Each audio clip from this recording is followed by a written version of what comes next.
don't think you know anything about Harry Styles. Our communities. Don't talk about it again, so I can tell y'all, I told y'all so. Our culture. I am a Sam Smith. I will be Sam's representative. Our stories. It's also not a requirement for you to agree. Our opinions. This is the Culture Report. Welcome to the Culture Report. Today we are joined by race and culture contributor Shay Johnson, Hey who will be guys. co-hosting with us today. Excited. Super excited to be here. Thank you. Excited you're here. It's gonna be fun. It is. Yeah. Excited. So this week we're looking at the backlash brands are receiving for their partnerships with LGBTQ plus influencers. And we're talking about women in entertainment using the stage to tell their stories and create safe spaces. But first, we dive into the mess that is Tennessee legislation. Last week, Tennessee Republicans voted to expel 2 black Democratic lawmakers after protesting gun violence on the chamber floor. Our third representative, who is white, and who also participated in the protests alongside her colleagues, survived the vote. No surprise there. Their peaceful protests followed the deadly school shooting in Nashville. So Tennessee State Representative Gloria Johnson had this to say on the expulsion of her black colleagues, so take a look. I think it's pretty clear I'm a 60-year-old white woman, and they are 2 young black men. In listening to the questions and the way they were questioned and the way they were talked to, I was talked down to as a woman, mansplained to, but it was completely different from the questioning that they got. And this whole idea that, that you have to almost assimilate into this body to be like us. Following their expulsion, both Representatives Justin Jones and Justin Pearson have been temporarily reinstated into the Tennessee legislature by a unanimous vote. According to state rules, special elections still must take place for each of their seats. Both lawmakers plan to seek re-election. So we see a lot of censorship. I guess how I viewed it was like black censorship. Like that's what stood out to me the most. But what are y'all thoughts? I mean, you're right on the money. It's black censorship. I feel like it's a form of bigotry. I feel like it's really performative, right? Right. Let me show you what space you belong in and let you not get out of that space. Even though you've made it to this position of power, we still hold the power. Right. Yeah. What are your thoughts? Okay, I have questions. But first, I was just thinking how we got into this situation. So I'm like, everyone should be on the same accord. Like, they're arguing, like, trying to save kids' lives, you know? Right.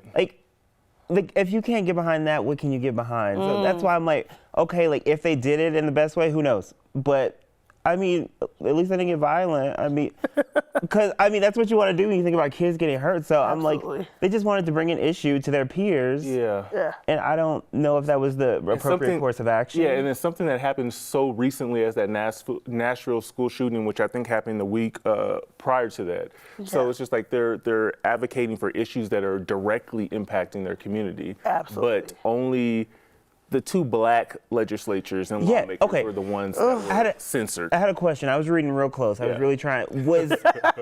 Did the 2 men, did they do something different from what she, like, is there something extra that they did something different. It was while being black. Being black. While being black. And my thing is, we vote these people in these positions. The people vote them in because they represent our voices, right? Right. So we don't censor the people that represent our voices and then tap them on the hand and put them out of office because we decided we don't like the way they're representing the people? Right. How does that work? Very few things surprise me when it comes to racism because I think we're just so used to it and we see it in our everyday lives. But this was one of those examples of blatant racism that surprised me and shocked me because it was like, how do you sidestep and sideline the 2 black voices and the lone voice, who's also a woman? Like you slap on the hand and it's like, be quiet. I believe I said she was saved by like 1 vote or something. She was on the, I mean, but still, like for that 1 person, I'm like, really? Yeah. I would love to sit them down and know the reasoning. I'd love to hear. Me too. So we're going to be following that really closely and giving updates. Absolutely. I hope they get their position back officially. Yeah. Yes. You know, not this interim stuff. But Tennessee, we watching you. We watching. We're watching. Okay. People are also watching BuildABear. They just dropped a new collab that has a lot of people up in arms. It's a bear modeled after the most famous drag queen in the world, RuPaul. So critics believe this is yet another queer effort to groom children, and it is important to mention that this collab can be found in the Bear Cave, which is a section of Build-A-Bear's website that's targeted specifically towards adults. So, Interesting. oh yeah, we'll get into that in just a second. So, and from bears to beer, social media influencer and trans activist Dylan Mulvaney is on the receiving end of some growing criticism after partnering with Bud Light.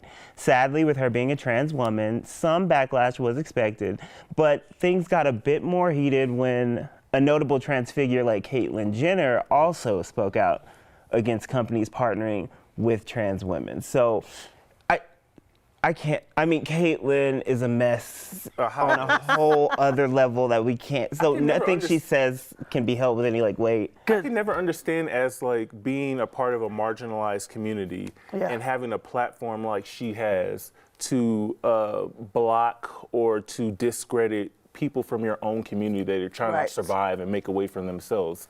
So I can't understand like her mentality with anything. It stemmed because somebody was talking about how, because Dylan also had a partnership with Nike, right? Yeah. And they were like, she was responding to a tweet of someone saying how in 2018 a Nike brand ambassador got like a percentage of pay. like it was 70%, like received 70% of her pay after she got pregnant. Right. And that was back in 2018, but they're saying that they treat a trans woman like Dylan better because she's getting paid more. And I have a question. So we should be paying the same rates from 2018 to 2023? Right. Because please up my pay. I'm not yesterday's price, not today's price. Right, exactly. That doesn't sit for me. I don't care whose position this was. It doesn't make sense. I was like, that was 5 or 6 years ago, and if anything, shouldn't we be celebrating that Nike is growing? Right. Hello? Expanding their mindsets, growing. And my thing is, I have a question. So who doesn't drink beer? Who's not allowed to drink beer? I mean, I don't, and I'm a woman that doesn't drink beer.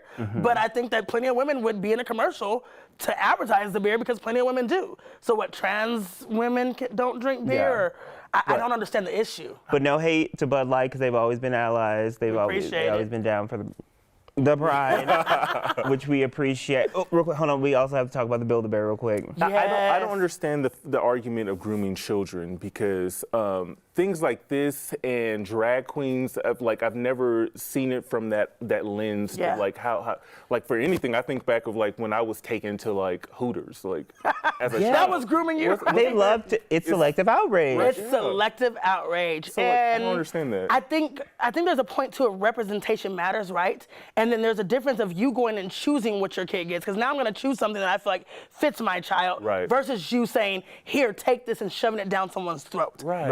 And I feel like this is just a case of representation. It's just like when we see the Winnie Harlow doll now. So there are girls with those type of skin pigmentations.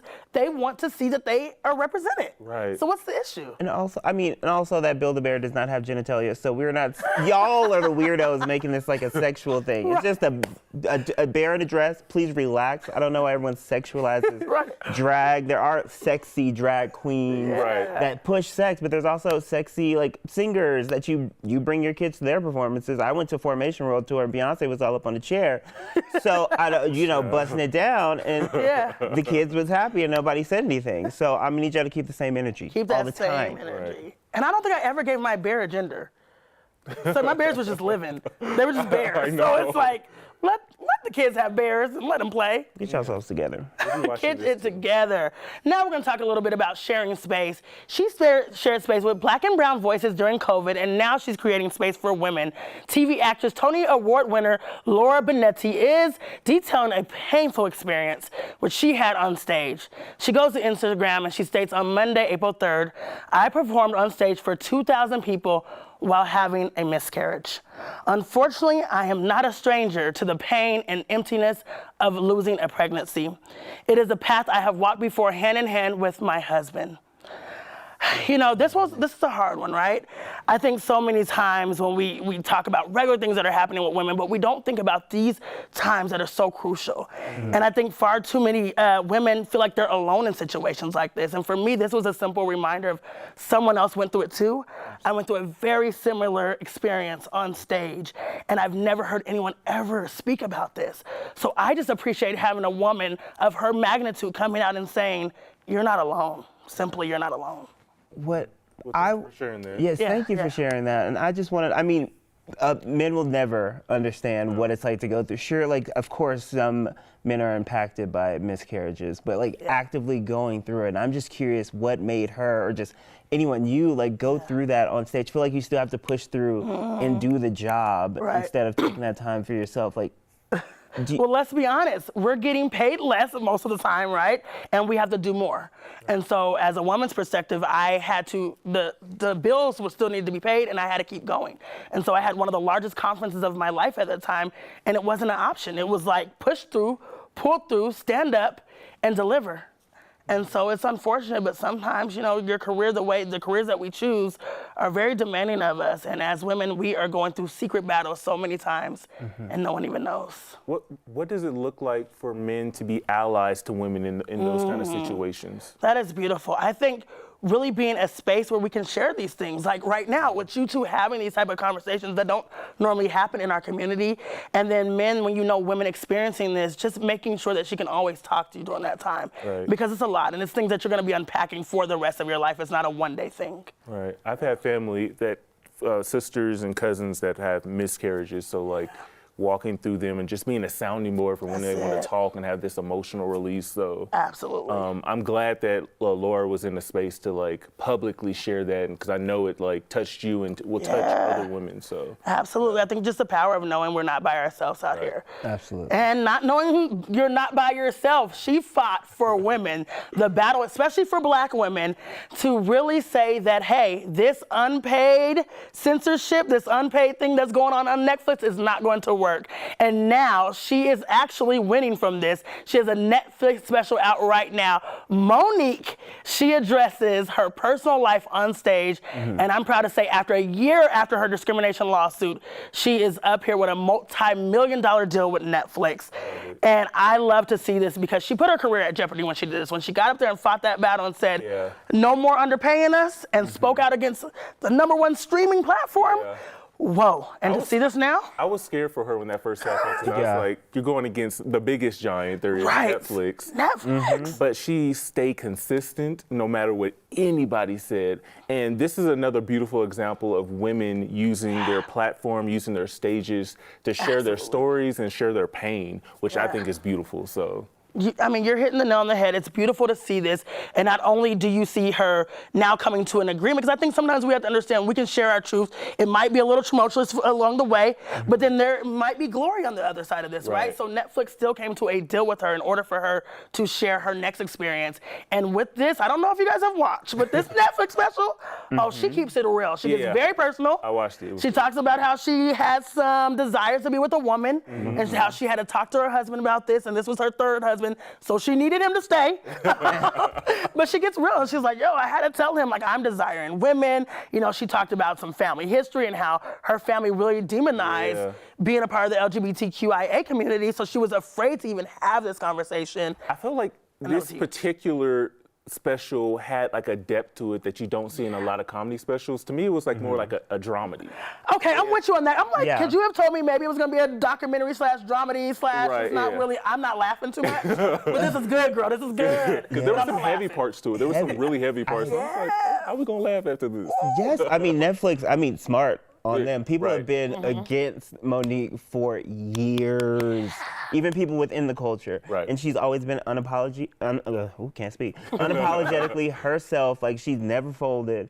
And consistent. And she is so funny. Even during like some of those dark, like serious moments, she still was able to pull out a laugh. Pull out a laugh. I mean, with tears streaming from her face, right? And when you have a woman that's went against Netflix, Oprah Winfrey, Tyler Perry, Lee Daniels, like, I salute any woman that can stand in her truth like Monique and then still get up there and deliver on the next season of her life. Like, kudos to her.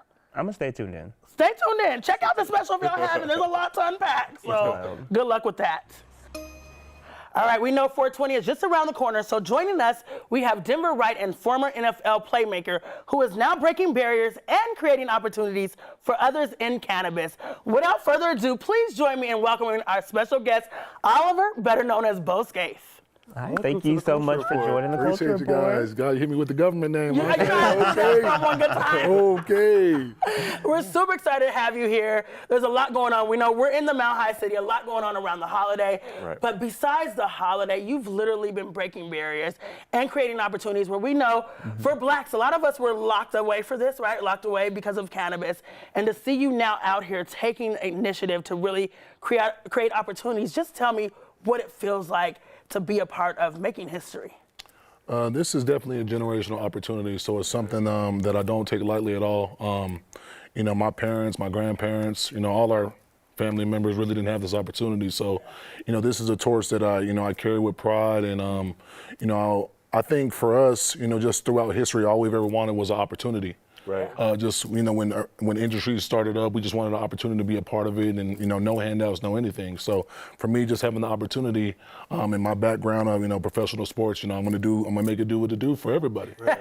So I'm excited about it. What was that transition like coming from the NFL into starting becoming an entrepreneur, a black entrepreneur, and then choosing cannabis as the industry you wanted to enter? It was tough. I mean, transition in general for anybody when you've been doing something for a long time. The climb is tough. The fall is even tougher. So, Right. I struggled a whole lot, with my mental health, just like most people do. So, a lot of my motivation behind getting in this space was mental health. Cannabis has been a part of my life throughout my career. I suffered a lot of injuries, and I was on drugs, I was on alcohol, and all that stuff was making me sick. And I literally, my dreams almost went up in flames. And cannabis really was there and helped me navigate and really just figure out my situation where I could continue to move forward and pursue the things. So for me, this is really about turning, all the pain and things that I suffered from into my passion now, and providing stuff for other people so they can do the same. I love that. Wow. Yeah, and there's a lot of medical benefits to this, but I know a lot of people, especially black people, Right. like we tend to stray away from it because when I grew up, I haven't tried it because when I grew up, when I grew up, my parents, it was really stigmatized in my house. It was they were scared it was going to be a gateway drug because I know drugs have ruined black lives. Yeah. It has a strong hold on it. So what would you say for someone that could benefit from this but might be scared too because of all the stigma? Well, the first things, everything that provides pleasure, people can get addicted to. Right. So, coffee. Right. Ooh, don't talk about us like and that. let's not. Right. And that's what cannabis is. Cannabis provides pleasure for people. It provides relief. It helps with some of the medicinal things, the sleep, anxiety, stress. It's a mood enhancer. So, for people to say it's a gateway, it is a gateway. It's a gateway to feeling better. Love that. That's what I like to say. But for people who have tried it, just do your research. The studies is definitely progressed, and there's a lot more information out there and things that are available for people who just want to take small baby steps in when it comes to using it. I like that. I think you're absolutely doing what we need to see. You're changing the stigma, and then you're also showing us that there is life after the NFL because so many players go through that mental health of after the NFL. What do I do? Is there something for me to do? So thank you, Bo, for joining us. Thanking you for sharing your story, and let them know where they can reach you at if they want to learn more about your mission. Well, I'm on Instagram, Twitter, all the social networks, allprofarms_. We're having a cool event on 4/21. It's called Chief and Eats at number 38. So it's a wellness event where there'll be different vendors and other people showcasing their cannabis products and just the benefits and those type of things. So I love throwing these cool little events. I wish you guys were at my party. Shay was there. It was phenomenal. It was pretty lit. So it's fun to be able to create a narrative, a new narrative that we weren't exposed to when we were younger, and just be able to show people the true and the things that are going on in cannabis in this space. I appreciate it because I feel like you taught me some things. Yeah. Right. We all learned a little bit from you today. So thank you. Thank you so Continue much to break for joining barriers. us. Yeah. All right. Appreciate you guys. Almost 420. So we're going to hop into the good news of the week. Ooh. Hulu is diving into black culture in its latest original documentary. Variety reports that the streamer is set to produce Freaknik, the wildest party never told. Now, the documentary is set to capture the rise and the fall of HBCU's student spring break picnic that later turned into an annual street party. The iconic event rose to prominence in the 80s and 90s in Atlanta and garnered a sort of reputation for being raunchy before its final event in 1999. So I already see lots of talks on this on social media, and some of our parents are going to have some explaining to do. Hello, somebody. All right, going into some more good news. Well, political leader and voting rights activist Stacey Abrams has been appointed as the inaugural chair for race and black politics at Howard University. Her role will be focused on inspiring the black community, and she is also committed to making sure she has guests that come in and really move the needle forward on how they can be a part of opportunities today. I'm excited because this is not going to stop her from running again, but this is going to impact a lot of young people at HU, better known as Howard University. And it may not be good news for some, but it's good news for the culture. Love it. LSU's women's basketball team is going to the White House. Last week, we discussed Angel Reese's decision to decline First Lady Jill Biden's invitation to D.C. after both LSU and the losing team, Iowa, were extended an invitation. She has since changed her mind. She says she's doing it for her team. Hey. And I want to say, for the people that are mad, all the people that are coming out saying like, oh, she folded, oh, blah, blah, blah.